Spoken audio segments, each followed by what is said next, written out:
Hello नमस्कार, आप सभी का भाई स्वागत है हमारे इस यूट्यूब चैनल में। और जैसा कि आप लोगों ने थंबनेल देखकर पता लगा लिया होगा कि आज जो है इस वीडियो में हम लोग बात करेंगे हरियाणा पब्लिक सर्विस कमीशन का जो एक बहुत बड़ा धमाका जो है हम कह सकते हैं, एक पिटारा जो है खोल दिया है। 600 वैकेंसी जो है हरियाणा पब्लिक सर्विस कमीशन ने जो है नोटिफिकेशन जारी किया है 24/6/2022 को। 24/6/2022 को जो है नोटिफिकेशन जारी किया है। 600 पोस्ट के करीब जो है इस बार एचपीएससी ने जो है निकाली है। अब देख लेते हैं कि ये पोस्ट कौन से डिपार्टमेंट में कहाँ पर है ये पोस्ट हैं। तो commission invite online application from eligible candidate for the post of agriculture development officer ADO. मतलब भाई एडीओ की जो पोस्ट है वो आ रही है भाई in agriculture and farmer welfare department. ठीक है, agriculture and farmer welfare department में भाई एडीओ की जो वैकेंसी है वो एक बार पहले भी आपने इससे पहले भी आपने देखा होगा नोटिफिकेशन निकाला था, तो वो वापस विड्रॉ कर ली थी कमीशन ने। लेकिन अब फिर से जो है ये वैकेंसी जो है एक बार फिर से कुछ वैकेंसी जो है इसमें कुछ पोस्ट बढ़ा दी गई हैं। तो 600 पोस्ट जो है एग्रीकल्चर डेवलपमेंट ऑफिसर जो है एडमिनिस्ट्रेटिव कैडर जो है उसके अंदर जो है ये निकाली गई है। तो कैटेगरी वाइज अगर हम देखें तो कितनी नंबर ऑफ पोस्ट है, तो टोटल जो है 600 के करीब पोस्ट है। इसमें जनरल की जो है 330 पोस्ट है, और एससी हरियाणा की जो 120 है, और बीसीए की 60 है, और बीसीबी की 30 है, और ईडब्ल्यूएस कैटेगरी की 60 के करीब पोस्ट है। ठीक है, और उसके अलावा जो है ये नीचे आप देख रहे होंगे कि ईएसएम जो है जनरल कैटेगरी की जो है, और एससी बीसीए की जो एक्स सर्विसमैन की जो है पोस्ट दिखा रखी है, और उसके बाद में जो आपकी डिसेबिलिटी जो कैटेगरी है उसके भी कुछ पोस्ट है। ठीक है, अच्छा आप बात करें कि ऑनलाइन एप्लीकेशंस कब स्टार्ट होंगे भाई, तो ऑनलाइन एप्लीकेशन जो है 29 तारीख को जो है इसी महीने की 29 जून को जो अभी स्टार्ट हो रहे हैं। और क्लोजिंग डेट जो है आपकी ऑनलाइन एप्लीकेशन की वो आपकी भाई 19/7 यानी 19 जुलाई को जो है रात के 12 बजे तक आप लोग जो है ये फॉर्म अप्लाई कर सकते हैं। और फीस डिपॉजिट करने की जो डेट है वो भी सेम रहेगी भाई 19/7/2022, मतलब 19 जुलाई को जो है उसी दिन जो है आपको closing date of deposit of fees, यानी फीस और ऑनलाइन एप्लीकेशन दोनों का क्लोजिंग डेट जो है सेम है 11:55 PM पर। ठीक है, उसके बाद में जो है हम बात करते हैं इसके बारे में। बाकी चीज़ें हम लोगों ने कर लिया। जो है 29 तारीख को जो है स्टार्ट हो रहा है, और 19 तारीख को जो है ये एप्लीकेशन क्लोज हो जाएगा। ठीक है, उसके बाद में candidate to ensure the eligibility for the post. अब भाई बात कर लेते हैं कि भाई क्या क्वालिफिकेशन चाहिए इस फॉर्म को अप्लाई करने के लिए। इस पोस्ट के लिए कौन कौन से कैंडिडेट जो है एलिजिबल है। ठीक है, दूसरा जो हाउ टू अप्लाई, आपको फॉर्म कैसे अप्लाई करना है। ठीक है, आपको एचपीएससी की साइट पर जाना है, और वहाँ पे आपको जो है ये जो एडवर्टाइजमेंट जो है आपका वो मिल जाएगा। 14/2022 का जो एडवर्टाइजमेंट नंबर आपका ये 14/2022 पे जो है आप क्लिक करेंगे, और वहाँ से आप ऑनलाइन अप्लाई करेंगे। ठीक है, उसके बाद में भाई last date for receipt of application जो हमने आपको बता दिया आपको पहले ही। ठीक है, इसमें लिख रखा है साफ साफ कि भाई जो एडमिट कार्ड है वो आपको बाई पोस्ट सेंड नहीं किए जाएंगे। एडमिट कार्ड आपको जो है डाउनलोड करने पड़ेंगे। Eligible candidate shall be issued an e admit card well before the commencement of written test if any. ठीक है, अगर आपको जो है एलिजिबल कैंडिडेट्स अगर आप हैं तो आपको जो है ऑनलाइन जो एप्लीकेशन जो फॉर्म है उसको भरने के बाद में जो एडमिट कार्ड है वो आपको स्पेशल जो पोस्ट से आपको एड्रेस पे नहीं भेजी जाएगी, आपको साइट से जो है डाउनलोड करना पड़ेगा। ठीक है, उसके बाद में जो है आपका facilitation counter for guidance of candidate. ठीक है, ये आपका जैसे एचपीएससी की हेल्पलाइन नंबर आपको दी हुई है। अगर आपको कोई दिक्कत है तो आप सुबह 9 बजे से शाम 6 बजे तक आप कभी भी जो है इस हेल्प डेस्क मोबाइल नंबर पर या फिर ईमेल आईडी पे आप पता कर सकते हैं। ठीक है, name of the post and category wise distribution of the post. ठीक है, कौन कौन सी पोस्ट है और कैसे इसको डिस्ट्रीब्यूट किया गया है हमने आपको बता दिया पहले ही। उसके बाद में हम लोग चलते हैं क्वालिफिकेशन के बारे में बात करते हैं। क्वालिफिकेशन क्या चाहिए, तो सबसे पहले degree in BSc honours in agriculture from any recognised university. किसी भी रिकॉग्नाइज्ड यूनिवर्सिटी से जो है भाई बीएससी की डिग्री होनी चाहिए ऑनर्स के अंदर, और आपका जो सब्जेक्ट है वो रहेगा एग्रीकल्चर, यानी एग्रीकल्चर बीएससी एग्रीकल्चर चाहिए आपको, ऑनर्स में चाहिए। ठीक है, और दूसरी कंडीशन क्या लगाई, संस्कृत और हिंदी जो है आपको 10th क्लास तक जो है मैट्रिकुलेशन तक आपको 10th क्लास में हिंदी और संस्कृत में से कोई भी एक सब्जेक्ट है, और 10+2 और बीए और MA with Hindi as one of the subject, ठीक है ना, यानी एक सब्जेक्ट हिंदी होना चाहिए 12th BA या MA में, ठीक है। उसके बाद the eligibility of the candidate with regard to education qualification and experience etcetera shall be determined on the closing date fixed for submission of online application form, ठीक है। उसके बाद में भाई ये बोल रहा है कि all applicants must fulfill the essential recruitment of the post and other conditions stipulated in the advertisement on the closing date। closing date तक जो है सारी applications के अंदर जो भी आपकी essential requirement है वो आपकी complete होनी चाहिए, उसके बाद में जो भी होगी वो आपकी मान्य नहीं होंगी, ठीक है। उसके बाद में द सर्टिफिकेट्स और document in support of the claim should be possessed by the candidate on the before or closing date. The certificate issued after the closing date will not be accepted by the commission. मान लीजिए कि ये 19 तारीख को जो आपका ख़त्म हो रहा है, 19 तारीख के बाद में अगर आप कोई डॉक्यूमेंट्स बनवाते हैं वो आपका एलिजिबल नहीं होगा, ये आपको पता ही है। उसके बाद में improvement in marks done by the candidate after closing date shall not be considered for any purpose, ठीक है। ये भी वही बात इसने कहा है कि क्लोजिंग डेट के बाद में कोई भी मार्क्स किसी भी तरीके के आप मार्कशीट या कोई और आप डॉक्यूमेंट लेके आते हैं तो वो मान्य नहीं होगा, ठीक है। उसके बाद में हम लोग बात करते हैं भाई यहाँ पे जो काम की चीज़ है वो आपकी पे स्केल की बात कर लेते हैं। तो पे स्केल जो है आपका जो पे लेवल रहेगा, पे फिक्सेशन पे लेवल जो है आपका चौथा जो है कमीशन पे फिक्सेशन रहेगा 35,400 आपकी बेसिक सैलरी रहेगी। और उसके बाद में कुछ आपके HRA और DA मिला के जो बाकी के जो भत्ते होंगे, ठीक है, वो मिला के होगी। Service rule of the post, इस पोस्ट के लिए कौन से सर्विस रूल अप्लाई होंगे? देखिए HPSC के ज़्यादातर जो सर्विस रूल हैं वो HPSC के खुद के नहीं हैं, और जो सिविल सर्विस रूल हरियाणा के CSR के रूल्स जो 2016 के रूल्स हैं उन्हीं रूल्स को जो है इन्होंने अडोप्ट कर रखा है। लेकिन फिर भी कुछ अगर इसमें कुछ चेंजमेंट होगा तो आप HSSC की जो साइट है, सॉरी आपकी जो ये साइट दे रखी है एग्रीकल्चर हरियाणा, क्योंकि एग्रीकल्चर डिपार्टमेंट का मामला इसमें है तो कुछ वहाँ के कुछ स्पेशल उनके कुछ रूल्स हैं तो वो अगर इसमें एप्लीकेबल होते हैं तो आप वहाँ से जो है इसको डाउनलोड कर सकते हैं agriculture.hriyanah.gov.in से, ठीक है। एलिजिबिलिटी कंडीशंस, नेशनलिटी में जो है आप कौन कौन सी कंट्री के इसमें भर सकते हैं? Citizen of India, Nepal, Bhutan, ठीक है। और Tibetan refugee who come over to India before 1 January 1962 से पहले के जो तिब्बतन रिफ्यूजी हैं वो भी इसको फॉर्म अप्लाई कर सकते हैं, ठीक है। उसके बाद में person of Indian origin who has migrated from Pakistan, Burma, Sri Lanka, east African country, यानी जितने भी कंट्री से जो है कोई भी आदमी जो है, ये जो कंट्री दे रखे हैं केन्या है, युगांडा है, यूनाइटेड रिपब्लिक ऑफ तंजानिया है और जाम्बिया है, मालवी है, बहुत सारी कंट्री हैं। उनके लोग अगर यहाँ पे आके काफ़ी साल से परमानेंटली सेटल्ड हैं इंडिया में और उनके पास में भारत का जो है परमानेंट एक एड्रेस है और उनके पास में डॉक्यूमेंट है तो वो भी इसमें अप्लाई कर सकते हैं। उसके बाद में एज लिमिट इसमें जो है candidate should not be less than 18 years and not more than the 42, 18 से 42 साल की जो है इसमें एज लिमिट है। और क्लोजिंग डेट जो है आपकी first day of the month next proceeding the closing date, ठीक है, यानी 1/6/2022 से जो है आपका एज को जो है काउंट किया जाएगा 1/6/2022, ठीक है। The relaxation in maximum age, उम्र में जो है रिलैक्सेशन भी दिया हुआ है। शेड्यूल कास्ट और शेड्यूल ट्राइब को जो है SC ST को 5 साल की छूट है, बैकवर्ड क्लास को भी 5 साल की छूट है। वाइफ ऑफ मिलिट्री पर्सनल, यानी मिलिट्री सर्विस में के अंदर कोई है उनकी वाइफ को जो है 5 साल की छूट है। विडो और लीगली डाइवोर्स्ड वुमेन, और दोबारा से अगर उसने शादी नहीं की है, कोई विडो है, उसको 5 साल की छूट है। और judicially separated women residing separately for more than 2 years, अगर कोई 2 साल से ज़्यादा जुडिशली सेपरेटेड मतलब कानूनी तौर पर जो महिला जो है अपने पति से 2 साल से ज़्यादा अलग रह रही है तो उसको जो है 5 साल की छूट है। अनमैरिड वुमेन को 5 साल की छूट है। एक्स सर्विसमैन को relaxation in age to the extent of his military service added by the 3 years provided, जितनी उसकी मिलिट्री सर्विस है उसमें 3 साल और ऐड कर लीजिए, वो उसको जो है एक्स सर्विसमैन को छूट है उम्र में, ठीक है। उसके बाद में है disable person who are covered under the right of person of disability act 2016 का जो एक्ट है हरियाणा का, उसमें 5 साल की छूट है डिसेबल्ड पर्सन को, ठीक है। ये केवल आपको SC schedule caste, schedule tribe और बैकवर्ड क्लास EWS कैटेगरी को जो है मैक्सिमम 52 साल तक जो है फिल कर सकता है।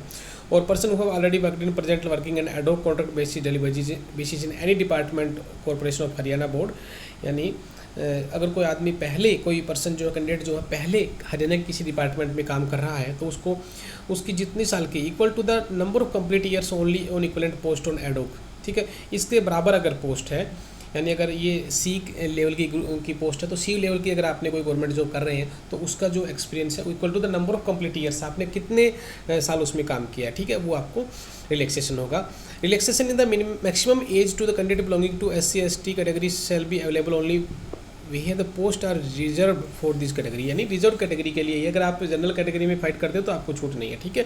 For appointment of ex serviceman for post of group A and B, his age will be calculated keeping in view the actual age minus actual period of the military service plus up to 3 years of break, ठीक है। ये ex serviceman के लिए है कि group A और B की भर्ती के लिए उसकी जो उम्र जो है वो कैसे कैलकुलेट की जाएगी, उसकी एक्चुअल जो एज है, मान लीजिए कि वो 50 साल का है, तो 50 साल में से उसकी actual period of military service, मान लीजिए उसने 15 साल उसने जॉब करी है, तो 50 में से 15 घटा दीजिए, कितना होगा 35 साल, और 35 में आप 3 साल जोड़ दीजिए, ठीक है ना। तो उसमें 38 साल की उम्र उसके लिए सही रहेगी, 38 साल और 18 साल के बीच में होना चाहिए। If any between military and civil service if the resultant age does not exceed the maximum age limit, ठीक है, including the number of years of any other relaxation of age admissible to him, ठीक है। अच्छा, उसके बाद में ये बोल रहा है कि एक्स सर्विसमैन जो है वो not exceed to 52 years who is entitled to avail the benefit of relaxation in age, यानी 52 साल से ज़्यादा का नहीं होना चाहिए, ठीक है। Experience certificate of equivalent post, यानी जो अगर आपके पास कोई एक्सपीरियंस है तो इक्विवेलेंट पोस्ट के बराबर एक्सपीरियंस होना चाहिए, यानी आपका जो एग्रीकल्चर डिपार्टमेंट से रिलेटेड आपके पास में एक्सपीरियंस होना चाहिए। अपॉइंटिंग अथॉरिटी जो है department, board, corporation, government aided job institutions है जहाँ पे आप कर रहे हैं काम, तो आप वहाँ से जो अथॉरिटी जो है आपकी अपॉइंटिंग अथॉरिटी, उससे आप जो है एक्सपीरियंस बनवा के लाएंगे, वही आपका वैलिड होगा। रिजर्वेशन जो है, रिजर्वेशन जो है आपको पता ही है, हरियाणा के अंदर SC, BC है, BCB, EWS, PWBD और ESM यानी एक्स सर्विसमैन कैटेगरी को जो है हरियाणा डोमिसाइल जो बिलोंग करते हैं उसके लिए छूट है। उसके बाद में वुमेन कैंडिडेट जो है SC, BC A और BCB कैटेगरी की, उनको कास्ट सर्टिफिकेट जो है component authority from parental side, father side only, यानी फादर साइड का जो है वो आपको जमा कराने। Should be noted that certificate from in laws will not be entertain, ठीक है ना, यानी अगर कोई शादीशुदा महिला है तो उसकी जो कास्ट सर्टिफिकेट है वो आपकी पेरेंट साइड, यानी उसके माता पिता की साइड वाली कास्ट, क्योंकि आजकल इंटरकास्ट मैरिज बहुत हो रही है, तो उसकी माता पिता के जो साइड की जो कास्ट होगी वो आपकी उसमें कंसिडर की जाएगी। अगर आपकी हस्बैंड के जो साइड की जो कास्ट को नहीं काउंट की जाएगी। The candidate of reserve category of Haryana for which no post is available reserved, if any, can apply for the post of general category if he fulfill all the eligibility condition as meant by general category candidate except fees. Such candidate must attach scanned copy of their caste certificate for claiming fee concession. यानी candidate अगर reserve category का candidate है और उस कोई category की कोई reserve post available नहीं है और जनरल कैटेगरी के लिए अप्लाई करना चाहता है और अगर बाकी सभी कंडीशंस को फुलफिल करता है तो उसको फीस तो देनी ही पड़ेगी, ठीक है ना, फीस को पूरी देनी पड़ेगी। Such candidates must attach scanned copy of their caste certificate, यानी वो अपनी फीस कंसेशन के लिए कास्ट सर्टिफिकेट को जो है अप्लाई कर सकता है। अगर उसको कास्ट में उसको फीस में छूट चाहिए तो कास्ट सर्टिफिकेट को क्या कर सकता है, वो स्कैन करके लगा सकता है, उसको फीस में छूट मिल जाएगी। लेकिन अगर उस कैटेगरी की मान लीजिए कि BCA की पोस्ट है ही नहीं और BCA का कोई बच्चा भरना चाहता है तो वो जनरल में फाइट कर सकता है, लेकिन उसको फीस में जो है छूट चाहिए तो वो BCA की जो है सर्टिफिकेट स्कैन कॉपी उसमें फॉर्म में लगा देगा और उसको जनरल कैटेगरी में फॉर्म भरने का मौका दिया जाएगा, ठीक है।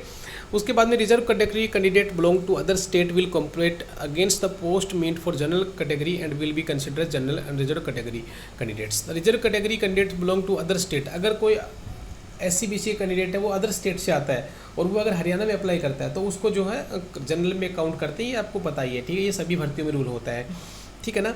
उसके बाद में फ्रीडम फाइटर्स के बारे में कुछ रूल है, ठीक है ना। The reservation of ex serviceman of Haryana will be given as instruction, आप वहाँ से जो है CS हरियाणा की साइट से जो है आप डाउनलोड कर सकते हैं। ये उसने इंस्ट्रक्शन का जो नंबर दिया गया है 12/15/2019 की जो चिट्ठी है उसमें आप जो है वहाँ पे पढ़ सकते हैं। उसके बाद में जो हम सीधी बात करते हैं अब इस नोटिफिकेशन की, एक्स सर्विसमैन की डेफिनेशन आपने पढ़ ली। Evidence of age, the matriculation certificate or equivalent academic certificate thereto is the only acceptable, मतलब अगर आपकी एज का जो प्रूफ है वो आपका केवल 10th की सर्टिफिकेट चलेगी, आपकी जो बर्थ सर्टिफिकेट या कोई और ऐसा डॉक्यूमेंट नहीं चलेगा, केवल 10th की मार्कशीट जो है आपकी एलिजिबल होगी only for evidence of age. Application fees, अब बात करते हैं कि फ़ीस कितनी रहेगी। तो जो है एप्लीकेशन के लिए जो फीस होगी वो आप जो है through net banking, debit card और क्रेडिट कार्ड से जो है कर सकते हैं।